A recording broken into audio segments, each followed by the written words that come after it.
الله الرحمن الرحيم الحمد لله رب العالمين والصلاة والسلام على سيدنا نبينا مولانا محمد. أنا مقعيق يهي أحمد نور موسى كانت ترسانين معلمين تاما برياشاين علوم الله يقنع عليك بالشدة أفك قلادنا اللي قولها سوشيال ورك وحنا لكن ما تدوني أن نسوق بيو أرضيدا تنين سنة وحكبرتانا ما أي كفاية يستانا قونتن تلاقو سابسان أما معلومات كو سابسان قونتن وأحمد إنه عصب bulshahaan iyo baraha iyo xarumaha waxbarashada bulshada ama social work marka laga hadlo waxa weey waa aqoon bilaabantay ahdigii qarnigii 19 ayay bilaabantay wadamada galbeedka ka bilaabantay laakiin taariikhda marka dib u raacdo waxa noqonaysa wax islaamku lahaa waa wuxuu nabi maxamed kaleey salaatu wasalaam qaban jiray waa wuxuu Abu Bakar al-Siddiq qaban jiray radiyallahu anhu waxa weey waa adeeg bulshada la bixinaya marka aqoontaas oo la cilmiyeeyay oo la sameeyay oo loo sameeyay waxyaabo la yiraahdo qiimayaal waxyaabo la yiraahdo qofka xagaya core of ethics principles values ayaa laga dhigay waa aqoonta loo yaqaano aqoontayn waxyaabo fara badan ka soo qaata aqoomaha kale sida loo yaqaan interdisciplinary marka waxay ku tiirsan tahay psychology-ga waxay ku tiirsan tahay sociology-ga waxay ku tiirsan tahay psychology-ga waxay ku tiirsan tahay theology-ga oo inaga maadaama ummad islaam ay nahay theology ahaan waa religious waxaan awaaqidii ama awaamirtii islaamka ay ku tiirsan tahay oo qof hadii la caawinayo loo caawinayo qof ma la ilaalinaya marka waxa qofka 4 sano dhiganaya sanadka hore ama 2 sano hore wuxuu dhiganaya waxyaabo aan naqaan foundation courses oo psychology-ga iyo sociology-ga iyo computer science-ka iyo literature iyo islamic studies ku jiro sidoo uu socdo aakhirkana wuxuu dhiganaya waxyaabaha laga yaabo inuu ku takhasuso markay noqoto degree-ga labaad way ka mid tahay inuu correctional field oo kale imika waxaan ka hadlayaa dadka la shaqeynaya dadka jeelasha ku jira correctional-kii uu ku noqonaya specialized wuxuu ku noqonaya child and welfare social work tibu specialized ku noqonaya marka wuxuu la shaqeynaya qoyskii iyo caruurtii child protection haday tahay ilaalinta in caruurta haday tahay qaar waxay baranayaan oo si fiican u dhaxgalayaan medical and psychiatric social work oo waxay ka shaqeynayaan hospitaladan in dhimirka kale hospitalka Hargeysa dhimirka kale ka shaqeynayaan ka Burco ka shaqeynayaan ka Boorame ka shaqeynayaan marka haddaan isku soo duubo maadadani way nagu cusubtay waa run oo wax loo baahan yahay si fiican loo fahmo waxa waa aqoon kamid ah social science waa aqoon loo yaqaano in arts waana practice based oo sida medicine ay practice u leedahay ayaa iyaduna practice u leedahay oo qofka hadaan practice sameyn ma noqon karo qualified social work sidoo kale qofka wax laga doonayaa inuu license qaato markuu dhameeyo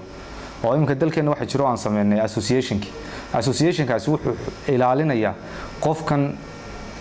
xirfadiisu ilaalinaya qofkan markuu qofka la shaqeynayo wuxuu ilaalinayaa inaanu ku xadgudbin in sidii la doonayo ula shaqeeyo sidoo kalena waxay isticmaalaysaa habab dadka loo caawiyo isticmaasha hab loo yaqaano in qof waa case work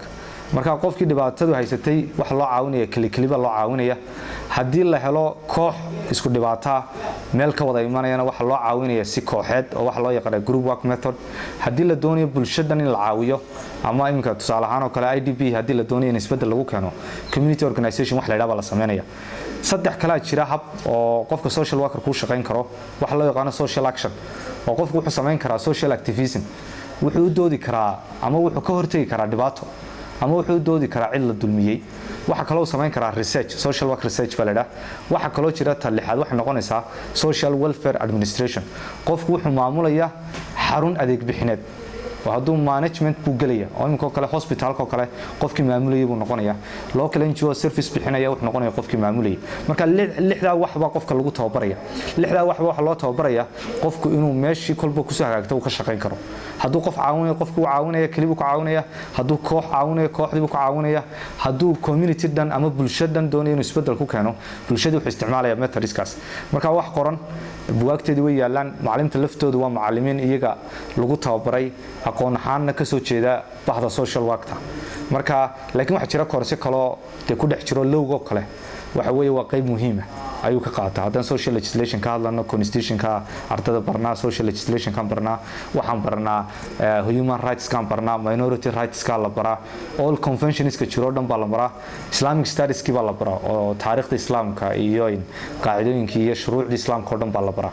haddaba haddaan u imaado cidda dhigan karta kuliyadan cid kasta way dhigan kartaa laakiin waxa jira waa xirfad oo sida caafimaadka oo kale waxay leedahay xirfad gacanta laga qabanayo leedahay marka waxa dhigan kara qof isagu diyaar ah inuu isbedel keeno u diyaar ah inuu dadka u jajabnaado oo dadka hoose dabaqadaha hoose u shaqeyn kara marka qofkaas waa inuu lahaadaa rabitaan iyo dadaal dheeraada waa inay ka go'an tahay inuu isbedel keeno oo waayo waxyaabahan la tacaalayna ama qofkaas la tacaalaya waxa kamid ah waxyaabahan loo yaqaano dhibaatooyinka bulshada ama social problems ayay ku qotontaa marka qofka dhiganaya waa inuu dugsi sare ka soo baxay waa inuu dareen leeyahay bulsheed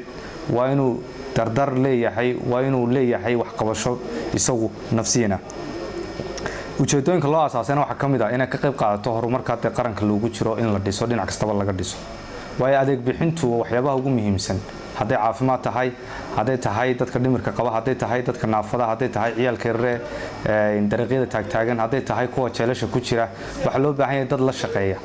qofka social worker kuna intaas oo dhan buu la shaqeynaya marka dadkaas loo baahan yahay bulshadeenu may lahayn dhakhtarkun bay ku koobneed ama kalkaalinta caafimaadka ku koobneed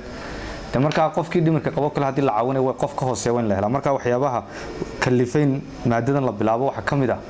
in loo baahan yahay dadka adeegga bulshada bixin lahaa ee xarumaha dawladda iyo xarumaha kalaba ka shaqeyn lahaa waxyaabaha qofku takhasusay waxa kamid ah caalamiyan waxay leedahay 5 qaybood bay leedahay maadadani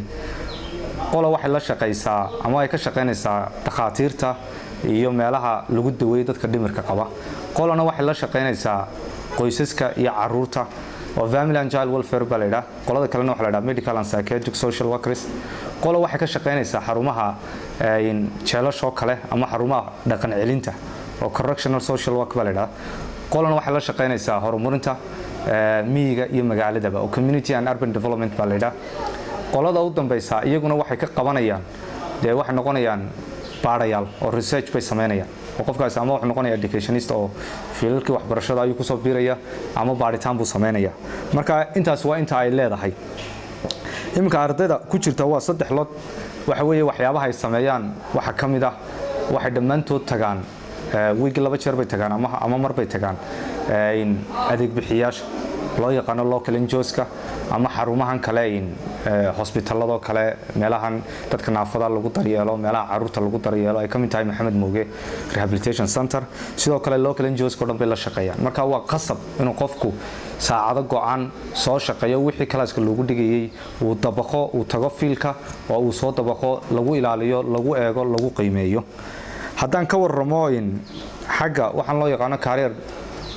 development ka ama qofku muxuu noqonayaa hadhow sidaan sheegay intaas oo fiilbo qof ka shaqeyn kara shaqaduna qofka ayay ku xidhan tahay wuxuu qofku noqon karaa shaqo abuur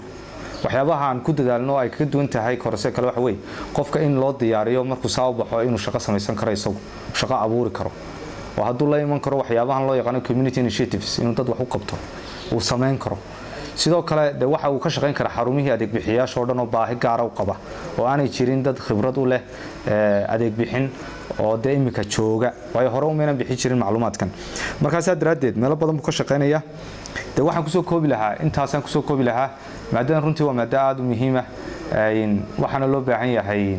dad iyagu jajaban oo istiraya way qofku wuxuu la shaqeynaya dadka bulshada ugu jilicsan buu la shaqeynaya haday tahay mid xanuunsanaya haday tahay mid naafa haday tahay mid qoys burburay oo qoysaska burburkooda macaway ka shaqeeyaan oo wax bixinayaan counseling bay bixinayaan ardayda ku dhiirigelinayaan ka faa'iideystaan waayo qarankeena u baahan dhismaheena u baahan assalaamu calaykum waraxmatullaahi wabarakaatuh